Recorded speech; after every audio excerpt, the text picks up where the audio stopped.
그랬더니 이건 뭐 성경이 정말 이거는 하나님이 쓰지 않으면 이 세상에서 제일 똑똑한 IQ가 높은 학자들 10,000명이 아니라 1억 명을 모아다 놓고 이렇게 쓰라 그래도 못 써요.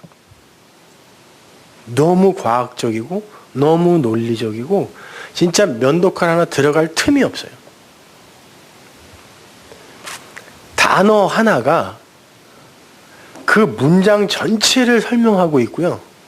그 문장이 그 책 전체를 설명하고 있고 그 책은 성경 전체를 하나로 설명하고 있어요. 근데 그 단어를 구성하고 있는 글자 하나하나의 생성 과정이나 변천 과정이 또 성경을 이야기하고 있어요. 그래서 말씀을 신묘막측하다라고 하는 거예요. 그 문자는 하나님이 우리에게 당신의 뜻과 마음을 설명하기 위해 하나님이 주신 거예요. 우리에게. 아니, 인간들이 만들었어요. 맞아요. 자기의 필요에 의해서 만들었는데 하나님이 그걸 사용하여, 도구로 사용하여 우리에게 당신의 마음을 담아 말씀, 율법이라는 걸로 주셨다니까요. 그런 의미에서 문자를 하나님이 우리에게 주셨다라고 하는 거예요. 원래 문자라는 게 처음 쓰인 곳이 BC 3000년경의 애굽이에요. 이집트.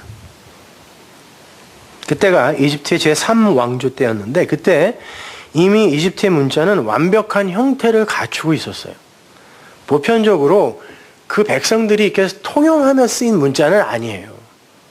대부분의 사람들이 글자를 몰랐던 때예요. 그때는요. 물론 그 전에도 문자 비슷한 것들이 있었고 동시대에도 수메르어나 아카디아어가 있기는 했어요.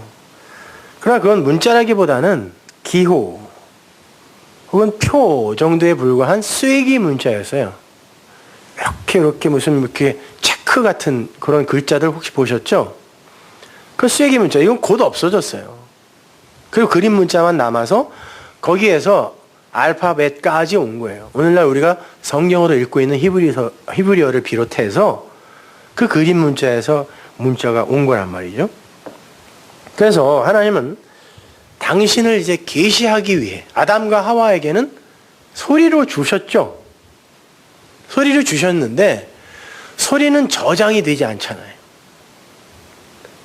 그래서 그거를 저장하여 전달할 수 없으니까 이제 그 소리를 저장하려면 소리를 그리면 되죠. 그걸 문자라 그래요. 그 하나님이 당신의 말씀, 당신의 마음, 당신의 뜻, 그 진리를, 그 언약을 저장하여 당신 백성들에게 전달해 주기 위해 하나님이 문자를 줘야 되는데 그때 당시에 하나님이 사용할 수 있는 그 문자, 그걸 갖고 있는 곳이 애굽밖에 없었다고요. 왜 하나님이 당신의 백성을 애굽으로 집어넣는지 아시겠죠? 말씀을 주기 위함이에요. 당신의 백성들에게. 그래서 아브라함도 그렇게 수시로 애굽으로 들어갔다 나왔다 하는 거예요. 그 애굽은 위의 말이 아니라, 위의 물이 아니라 아래의 말을 갖고 있는 세상의 모형이거든요. 그래서 하나님의 백성이 애굽에 들어갔다가 나오는 거예요. 아브라함부터 시작해서 계속 등장을 해요. 아래의 문자, 아래의 말, 그걸 하나님이 위의 것으로, 진리로 뒤집어서 당신의 백성들 안에만 꽂아주는 거예요. 그걸 설명해 주기 위해 애굽으로 하나님의 백성들이 들어갑니다. 근데 당시에는 왕족이나 사제들만이 문자를 배울 수 있었고 그걸 사용했어요. 그걸 갖고 자기들끼리 뭐 편지를 쓰고 이런 건 아니고 어디다 사용했냐면 신전이나 제단 있죠. 그 신전이나 제단의 돌에다가 신각 문자라고 해서 하나님께 이렇게 신에게 올려드리는, 신을 섬기기 위해 그 신에게 드리는 문자로 사용됐던 거예요. 그 상형 문자라는 것 자체가. 그러니까 다른 이들은 몰라요. 써줘도 몰라요.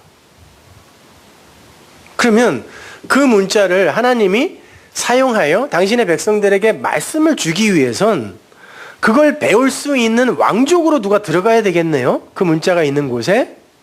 그래서 모세가 그리로 들어가는 거예요. 그리고는 그 모세가 그 문자를 받는다니까요. 근데 그 모세가 무슨 뜻이에요? 그래서 건져낼 자예요. 건져낸 자. 물이 낸 자라는 이런 뜻도 있어요. 물이 낸 자. 근데 그 당시에 모세 엄마가 그 이름을 지어준 게 아니라 그때 이름이 없었어요. 그런데 그 애굽의 공주가 강에서 목욕을 하고 있네요.